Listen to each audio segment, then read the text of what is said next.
Hey y'all, today I'm going to show you the headstone of William Henry Kennerly at Rutland Cemetery in Stewart County, Tennessee. His epitaph reads, "Murdered without cause."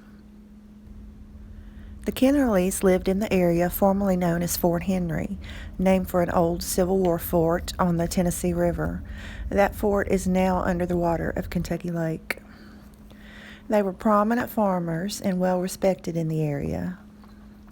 On the way to the cemetery, you'll pass the grave of his father, Joseph William Kennerly, husband of mourning Caroline, who was born May 18, 1836, and died August 14, 1903. He was a Confederate soldier in the Civil War. And I've read that he wanted to be buried on his farm rather than the cemetery, so that's why he's not with the family. You continue on, and you'll come to the marker for St. Mary's Methodist Church. In LBL, the white markers are for churches, and the brown ones are for schools. The cemetery is behind where the church was. This is Rutland Cemetery. It sits on a hill beside a beautiful bay of Kentucky Lake. As we walk to his grave, I'll read the newspaper article about the incident that occurred back in 1906.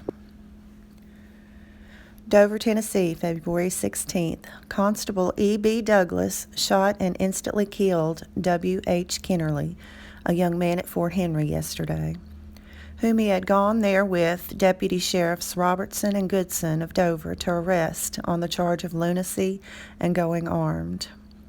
The officers met Kennerly in the road, and when they ordered him to surrender, he drew his gun on Constable Douglas, and the latter fired, killing Kennerly instantly.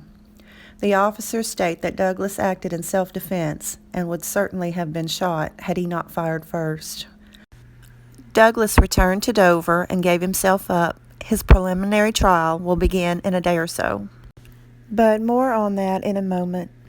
This is Louis Carl, son of Carl and Frona Hayes, born March 8, 1929, and killed in an automobile accident near Benton, Kentucky, December 11, 1953, at the age of 24.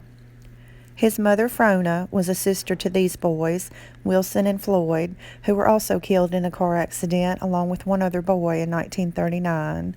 Hayes and Kennerly were grandsons of Joseph and mourning Caroline, and I'll try to do a video on the Kennerly brothers soon. This is mourning Caroline Walford Kennerly, beloved wife of Joseph William, born 1840, died March 4th, 1920. And this is her son, William Henry. And the stone reads, William H., son of J. W. and M. C. Kennerly, born July 5th, 1868, killed February 15th, 1906, at the age of 37, murdered without cause. The end of the newspaper article states Kennerly was a young man about 25 years old, although that's incorrect, he was 37, and that he had been mentally unstable for some time. He was a prominent and prosperous farmer, and his family are highly respected people of that neighborhood. His father, Mr. Joe Kennerly, died several years ago. So, wanting both sides of this story, I spoke with Jim Long of the Stewart County Archives, and unfortunately there is no documentation on record of a trial, acquittal, nor conviction of the constable who shot Mr. Kennerly. If there were any witnesses on Mr. Kennerly's behalf, there's no trace of it. All we have is that newspaper article with the witness statement of the two sheriff's deputies who were with Constable Douglas at the time. So, was it self-defense or murder without cause? Without documents, we have no way of knowing.